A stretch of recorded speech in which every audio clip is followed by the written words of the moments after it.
இன்னைக்குப்பா நம்ம வந்து high protein breakfast செய்ய போறோம். வெயிட் லாஸுக்கு நம்மளுக்கு வந்து ரொம்ப யூஸ்ஃபுல்லா இருக்கும். நம்ம வந்து ராகியை வச்சு சாஃப்டான சப்பாத்தி செய்ய போறோம். ராகியை வந்து இந்த மாதிரி நம்ம சாப்பிட்டோம்னா நம்மளுக்கு வந்து ரொம்ப நேரம் பசிக்காது. வெயிட் லாஸுக்கும் நம்மளுக்கு ரொம்ப யூஸ்ஃபுல்லா இருக்கும்.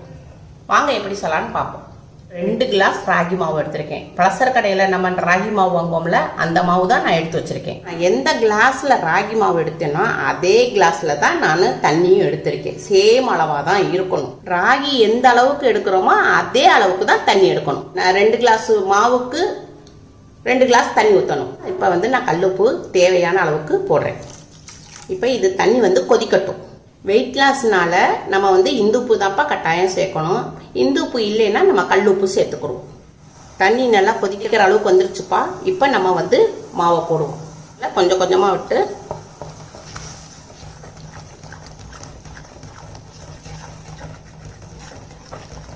அடுப்பை வந்து ஸ்லோ பண்ணிக்கணும்ப்பா. பண்ணிட்டு அடுத்த இதை போட்டு அப்படியே நல்லா கிண்டணும்.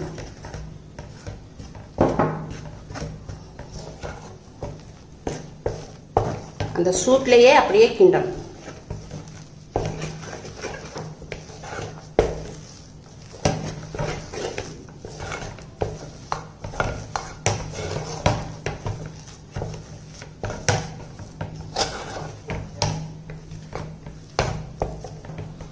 இப்போ நல்லா இதாகி வச்சு நல்லா கெட்டி ஆயிடுச்சு பாருங்க. இப்போ நம்ம கேஸை ஆஃப் பண்ணிடுவோம்.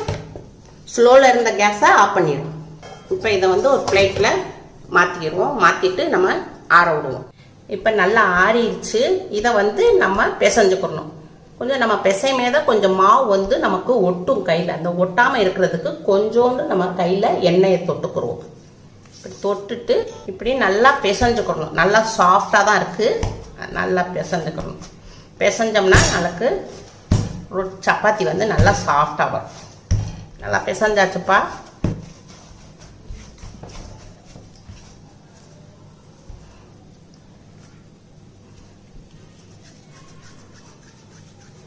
இப்படி உருண்டை போட்டுக்கோங்க. இதே மாதிரி எல்லாமே நீங்கள் உருண்டை போட்டுக்கோங்க. சப்பாத்தி கட்டை எடுத்துக்கிட்டோம்ப்பா.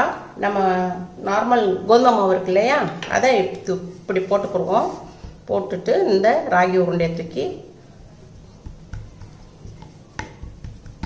முன்னாடியும் பின்னாடியும் மாவை இதை செஞ்சு இதே மாதிரி நம்ம சப்பாத்திக்கு எப்படி திரட்டுறோமோ அதே மாதிரியே திரட்டணும்.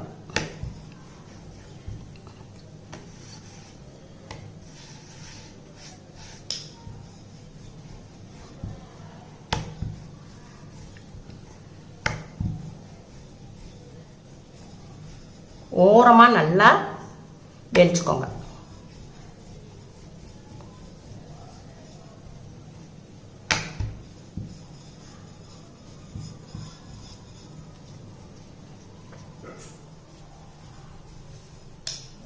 இதே மாதிரி எல்லாத்தையும் போட்டு வச்சுக்கோங்க. இப்போ சப்பாத்தி கல் வச்சுருக்கேன். கேஸ் வந்து ஃபுல்லில் வச்சுக்கோங்க. மொத்தமாக திரட்டி வச்சுக்கோங்க. ஒரு 3 சப்பாத்தி 5 சப்பாத்தி இப்படி திரட்டி வச்சுக்கிட்டிங்கன்னா நம்மளுக்கு கேஸ் வந்து ரொம்ப மிச்சமாகும். இப்போ போட்டிருக்கேன்ப்பா. ஒரு 2 நிமிஷம் உங்களுக்கு வேகட்டும். இப்போ வேகுது. நல்லா சுற்றி நல்லா வேகுது.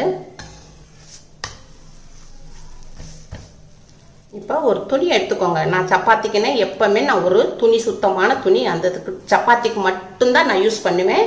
அதை வச்சு நம்ம என்ன செய்யணும், ஓரக்கரைகளை நம்ம வந்து அமுக்கி விட்டோம்னா நம்மளுக்கு வந்து சப்பாத்தி வந்து சீக்கிரமாக வேகிறதுக்கு நம்மளுக்கு இதாக இருக்கும்.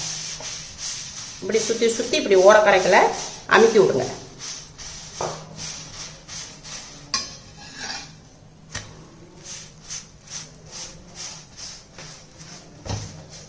பார்த்தீங்களா எவ்வளோ சாஃப்டாக நல்லா பொஸ்ஸுன்னு வருது பார்த்தீங்களா, பூரி மாதிரி.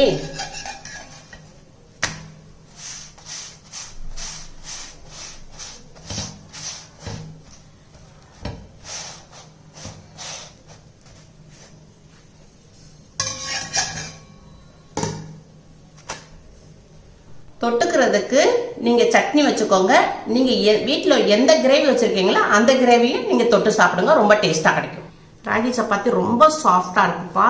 நல்ல சாஃப்டாவும் இருக்கும், டேஸ்டாவும் இருக்கும். உங்களுக்கு வெயிட் லாஸ் பண்ணவும் ரொம்ப யூஸ்ஃபுல்லா இருக்கும். இதே மாதிரி உங்க வீட்டுல செஞ்சு பாருங்க. அம்மாக்கு லைக் பண்ணுங்க, ஷேர் பண்ணுங்க, சப்ஸ்கிரைப் பண்ணுங்க.